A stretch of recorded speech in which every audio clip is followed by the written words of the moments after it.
that's working. Okay, thank you, Sharon. Yes, in Canberra today, and I'm going to be talking to you about seabed mapping. And unlike a lot of other people in Theme 2, I'm not a biologist. I'm a geoscientist working in the marine environment. And I think hopefully what my talk will highlight today is how we're using an interdisciplinary approach to look at biodiversity status and change in Antarctica. And so by bringing together geoscience information with biological information.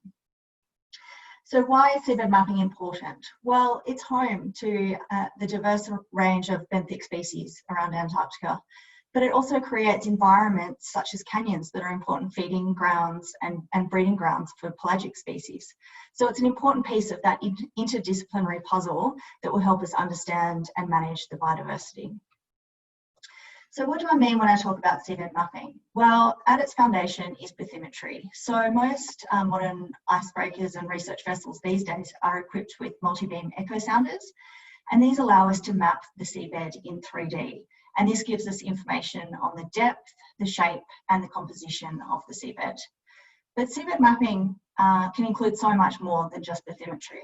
And things such as benthic imagery or sediment samples, collecting other data sets on the physical environment that we can bring together to have an interdisciplinary approach to understanding the whole seafloor environment.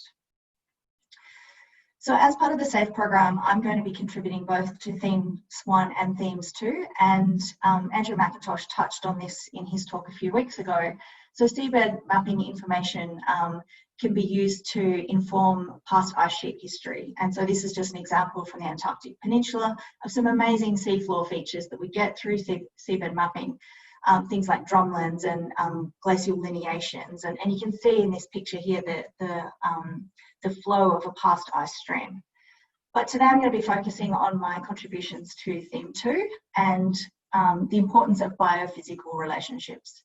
And so these pictures here show how we've got such a diverse range of benthic communities around Antarctica, everything from dense, multi-layered invertebrate communities, shallow water areas covered by macroalgae. In some areas we've got discrete cobbles and boulders that are forming important habitat for invertebrates. Other areas completely scoured by icebergs, and the seafloor completely churned and covered, and churned and stripped bare of benthic life. And occasionally you get some early colonizers like this, the crinoid in the picture. And then other areas where you've got these muddy depositional basins which appear devoid of marine life except for the occasional grazer such as this sea pig. And there's some holes in the seafloor there which gives an indication that there's probably abundant infaunal communities in this area. So this is just a snapshot of the type of benthic diversity that we have around Antarctica. So I'm going to give you 3 examples of how both myself and my colleagues at Geoscience Australia have used seabed information to inform the management and monitoring of biodiversity. So I'll start at the continental scale, and we've used seabed information to inform the proposal for marine protected areas in East Antarctica. So you can see the picture on the left, the black boxes are the original 7 MPAs that were proposed. These have unfortunately been dwindled down to just 3 MPAs, but our contribution was related to the original proposal with the 7 MPAs. So we've got bathymetry in the image on the left, and on the right is a map of the Antarctic-wide seafloor geomorphology. And this basically breaks up the seabed environment into different geomorphic units.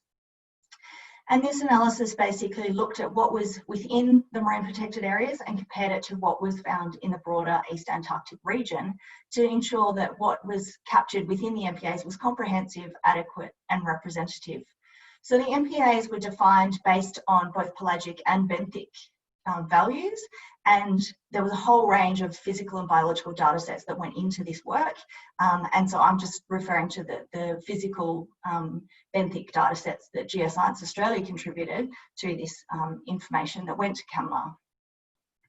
So just firstly, how well does the MPAs represent the bathymetry distribution across East Antarctica? So the map at the top, the chart at the top shows the depth distribution of depth across the whole East Antarctic region. and in the bottom is what's included within those 7 original MPAs. And as you can see, what's captured within the MPAs is a very good representation of the broader region, with similar depth distribution and peaks at similar depths. So that's a good first pass test to say, yes, the MPAs are representative of the seafloor environment. The second data set that went into this was the geomorphology. So I showed earlier the geomorphic map of all of Antarctica, and this is just a close-up of the East Antarctic region.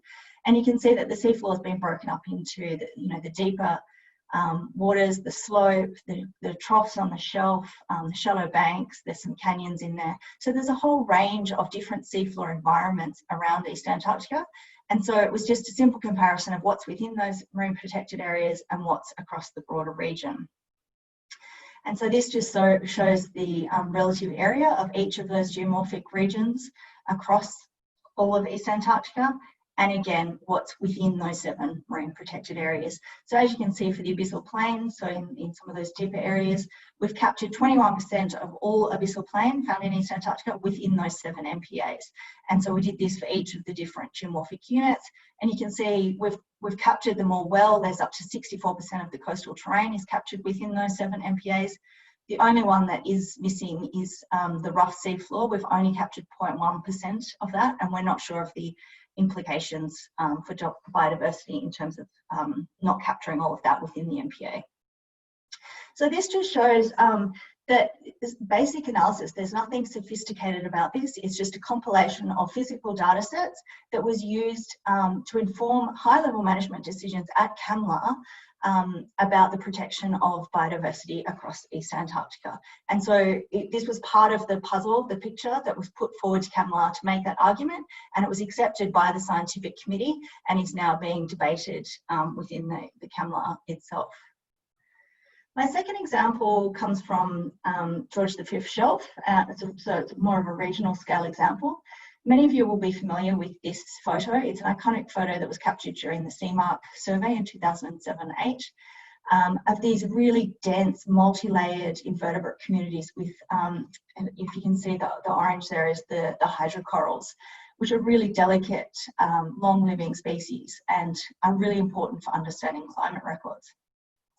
So these communities were identified in 2007 and 8, and based on information that was provided to CCAMLR, they were subsequently protected as vulnerable marine ecosystems. So my colleague Alex Post at Geoscience Australia did some work to look at whether we can actually predict their distribution and understand why they were found in this particular location. And so Alex compiled a whole range of physical data sets. She looked at the bathymetry, the geomorphology, she looked at the ocean currents, looked at the depth of iceberg scouring, and basically came up with some hypotheses about why these hydrocoral communities occur in this particular location. And it was found that they occur below the depth of iceberg keels. So icebergs in this area scour the seafloor down to about 550 metres. And of course, if you've got a giant iceberg scouring the seafloor, you're not going to get these long-lived, dense communities growing. So below 550 metres is the only place that they will survive. The area is also near the Mertz-Polynya, where there's dense Antarctic bottom water forming on the shelf, flowing across the shelf and down the slope. And it was found that the hydrocoral communities actually occur in the region that is influenced by this bottom water. And the reason for this is the bottom water is nutrient rich. It carries organic matter which feeds these communities. And then the third explanation was that they were found within shelf incising canyons or near shelf incising canyons. And so this part of the continental slope is dissected by a range of large canyons, and it's the ones that actually dissect right up onto the shelf break where the hydrocorals were found. And it's likely that, as well as receiving nutrients from the shelf itself, there's upwelling within these canyons feeding these communities. And so I did some follow-up work to test these hypotheses to see if we could actually find hydrocorals in other parts of the area. And a bit difficult to see in the picture, but the dots represent what was analysed, what was assessed during the CMARC survey, and then there was a follow-up survey several years later, where we tested sites and took imagery of sites that both fit the criteria that Alex had identified, but also looked at areas where they didn't fit, so areas that weren't under the influence of bottom water, or areas that where the canyons didn't reach the shelf. And so this map just shows that yes, we did find some more hydrocoral communities in areas that hadn't been found before. In particular, over in the east, near the Mertz Trough, we found some sparse hydrocorals, and this is an area where there is Antarctic bottom water exported from the shelf, likely feeding these communities.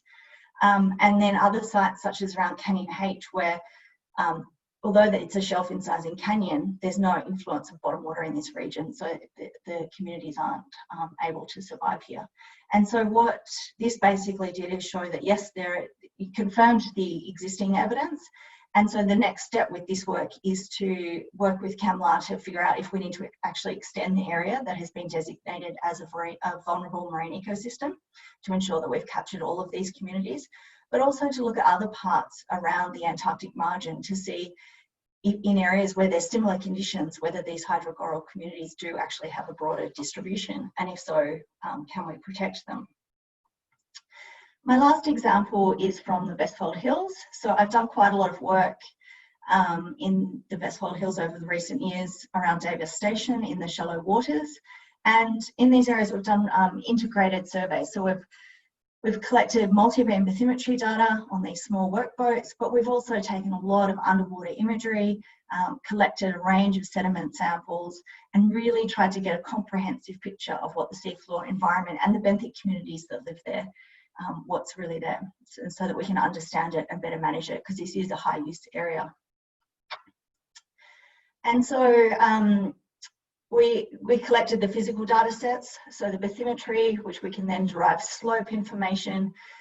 From the multi-beam echo sounder, we also get backscatter information, which tells us the hardness versus the softness of the seafloor. So you can see in the picture here, the blue areas are the soft, muddy basins, and the red areas are the harder seafloor. And then we also collected a whole lot of underwater video to look and characterize the benthic communities. And so we then used a top-down and a bottom-up approach to see how we could bring this physical and biological data together to get a better understanding of the biodiversity in this region. And so initially we defined, just using the physical data sets, the geomorphology map. So we identified discrete geomorphic units such as basins, rocky outcrops, flat sandy plains, and within each of these units we looked at the biological communities that lived there.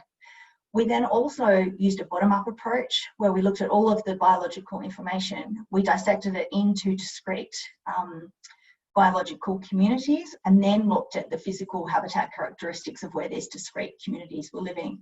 And as you can see in the two maps there, the geomorphology and the benthic habitat map are very similar. The benthic habitat map does contain some additional detail, but at broad scale, geomorphology tells us a lot about different types of benthic communities.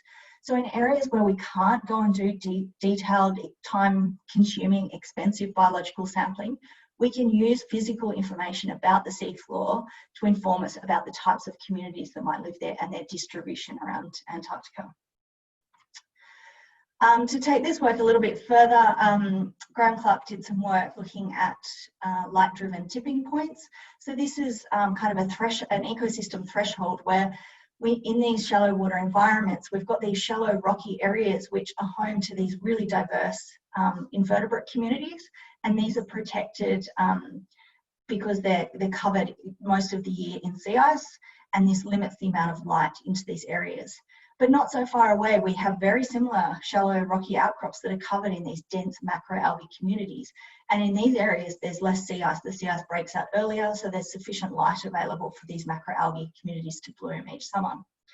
And so what we have is a situation where the sea ice regime is really controlling the distribution of the benthic communities. And so if there is a warming climate and a change in the sea ice regime, it's possible that we could reach this tipping point where these invertebrate communities are actually threatened and overtaken by these macroalgae communities that cover the seafloor.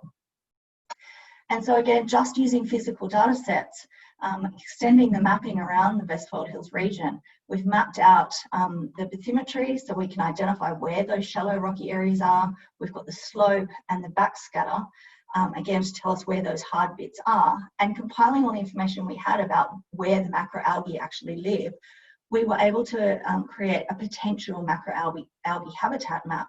And this shows areas where at the moment there is no macroalgae. These shallow rocky areas are actually covered by invertebrates. But if there is a change in the sea ice regime, then potentially macroalgae could move into these areas. And the reason this is useful is it allows us to target those areas for monitoring so that if there is change, we can detect it and potentially manage it effectively. And so where does this leave us? Well, East Antarctica is only mapped, about 7% of East Antarctica is mapped in sufficient detail to allow these types of detailed studies to be done. There's still a lot to be done. There's a lot we don't know about the seafloor environment around Antarctica, but there's plenty of opportunities with the RV Investigator, the new icebreaker coming on board, and with technology such as AUVs, which will allow us to work under ice shelves, an area that we really don't know much about. And so I think with the SAEF program going forward, there's a lot of exciting opportunities ahead to bring together these physical and biological data sets to understand and manage the biodiversity of Antarctica. Thank you.